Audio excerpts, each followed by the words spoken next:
Hello everyone. आज हम लोग जो पढ़ने वाले हैं वो ब्रिटिश इंडिया एक्ट्स के 25 एमसीक्यूज हैं जो हमेशा एग्ज़ाम में रिपीट होते रहते हैं। क्वेश्चन आपके दोनों बोथ लैंग्वेजेज में दिया हुआ है, ठीक है, तो आप लोग पढ़ सकते हैं। देखिए, तो चलिए हम लोग स्टार्ट करते हैं अपने क्वेश्चन को। पहला क्वेश्चन है हमारा, रेगुलेटिंग एक्ट 1773 का मुख्य उद्देश्य क्या था। ऑप्शन आपका दिया हुआ है, पढ़ लीजिए। पहला, भारत में शिक्षा को बढ़ावा देना, ईस्ट इंडिया कंपनी के प्रशासन को नियंत्रित करना, भारतीयों को शासन में भागीदारी देना, ब्रिटिश ताज को शासन हस्तांतरित करना। तो इसका आंसर जो होगा, देखिए आंसर भी नीचे दिया हुआ है, इसका जो आंसर होगा बी होगा। बी में हमारा क्या है, ईस्ट इंडिया कंपनी के प्रशासन को नियंत्रित करना था, ठीक है। 1773 का मुख्य उद्देश्य यही था रेगुलेटिंग एक्ट का, ठीक है, ईस्ट इंडिया कंपनी के प्रशासन को नियंत्रित करना। दूसरा क्वेश्चन है हमारा, रेगुलेटिंग एक्ट 1773 के तहत कलकत्ता में सर्वोच्च न्यायालय की स्थापना कब हुई। इसका आंसर हो जाएगा आपका 1774, ठीक है, ऑप्शन बी आप इस यहाँ पे आपका जो होगा वो आंसर सही हो जाएगा, ठीक है, बी आपका ये आंसर होगा। आगे देखिए, आगे हम लोग देखेंगे।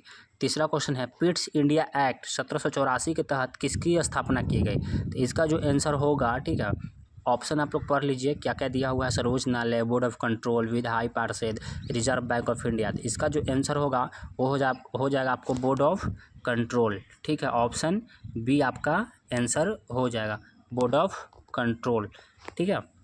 आगे देखते हैं हम लोग। कह रहा है कि चार्टर एक्ट 1813 के तहत भारत में शिक्षा के लिए कितनी राशि आवंटित की गई। चार्टर एक्ट 1813 के तहत, मैं क्वेश्चन को रिपीट कर दे रहा हूँ, कि तहत भारत में शिक्षा के लिए कितनी राशि आवंटित की गई।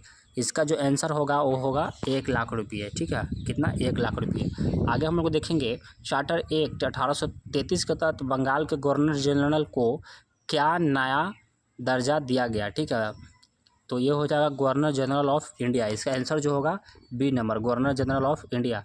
आगे देखिए, कह रहा है क्वेश्चन 6 नंबर, चार्टर एक्ट 1853 के तहत सिविल सेवा भर्ती के लिए क्या व्यवस्था शुरू की गई।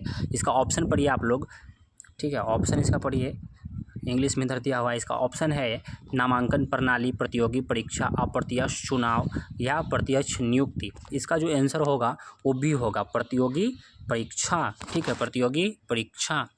इसका आंसर जो है आपका कौन हो जाएगा, बी नंबर, प्रतियोगी परीक्षा, ठीक है, बी। आगे देखिए, कह रहा है 7 नंबर, भारत सरकार अधिनियम 1858 के तहत भारत का शासन किसके अधीन किया गया। 1858 के तहत भारत का जो शासन था, ठीक है, वो किसके अधीन किया गया, भारत सरकार अधिनियम। तो इसका जो आंसर आपका हो जाएगा वो हो जाएगा ऑप्शन बी, ब्रिटिश ताज। ऑप्शन ए है ईस्ट इंडिया कंपनी, ब्रिटिश ताज, सी में गवर्नर जनरल, डी में हो जाएगा भारतीय राष्ट्रीय कांग्रेस। तो इसका जो आंसर होगा वो क्या होगा हमारा, ब्रिटिश ताज, ठीक है, बी नंबर आंसर आपका हो जाएगा, ब्रिटिश ताज। आगे देखिए, 8 नंबर कह रहा है कि इंडियन काउंसिल एक्ट 1861 के तहत गवर्नर जनरल की कार्यकारी परिषद में क्या प्रणाली शुरू की गई। इसका जो आंसर होगा वो होगा ऑप्शन ए ही होगा आंसर इसका, पोर्टफोलियो प्रणाली, ठीक है, पोर्टफोलियो प्रणाली, ऑप्शन ए हो जाएगा, ठीक है। 9 नंबर का रहा आपका क्वेश्चन, इंडियन काउंसिलिंग एक्ट 1892 ने भारत में पहली बार क्या शुरू किया, ठीक है, इंडियन काउंसिलिंग एक्ट 1892 ने भारत में पहली बार क्या शुरू किया। ऑप्शन ए है इसका प्रत्यक्ष चुनाव, बी अप्रत्यक्ष चुनाव, सी सिविल सेवा भर्ती, ऑप्शन डी विधायी परिषद का विघटन। तो इसका जो आंसर होगा ना आपका, ठीक है, इंडियन काउंसिलिंग एक्ट 1892 ने भारत में पहली बार जो शुरू किया था वो किया था अप्रत्यक्ष चुनाव, ठीक है, अप्रत्यक्ष चुनाव, ऑप्शन ये हो जाएगा आपका बी आंसर, ठीक है, अप्रत्यक्ष चुनाव।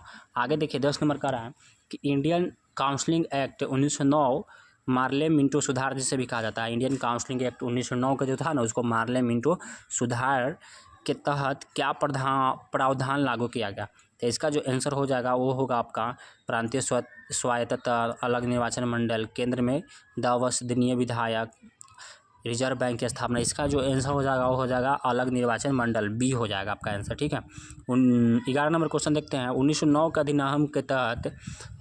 के अधिनियम के तहत गवर्नर जनरल की कार्यकारी परिषद में पहला भारतीय कौन नियुक्त हुआ। तो इसका जो आंसर हो जाएगा वो होगा सत्येंद्र प्रसाद सिन्हा, ऑप्शन ए सत्येंद्र प्रसाद सिन्हा।